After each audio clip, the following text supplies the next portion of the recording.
Problem number 35 को देखिएगा। आपसे कह रहा है कि दो बॉडी हैं आपके पास, ठीक है, और वो एक दूसरे के अपोजिट डायरेक्शन में आ रही है, मतलब एक इधर से आ रही है और एक इधर से आ रही है, धड़ाम से आपस में टकरा गई। तो आपसे कह रहा है टकराने के बाद वो अपोजिट मूव कर जाती हैं।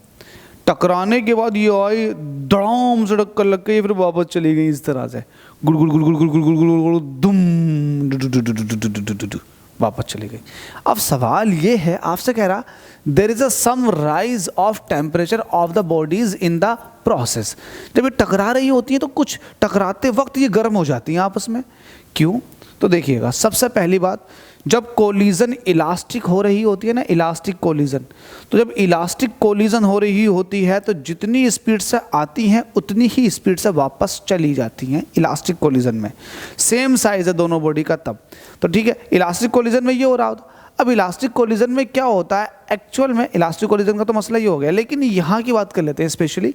तो यहाँ क्या हो रहा है, यहाँ पर इलास्टिक कोलिजन नहीं हो रही, इन इलास्टिक कोलिजन हो रही है। और इन इलास्टिक कोलिजन में जो एनर्जी है ना उसका लॉस होता, क्योंकि यहाँ पर आपसे साफ साफ कह रहा है कि टेम्परेचर उसका बढ़ गया।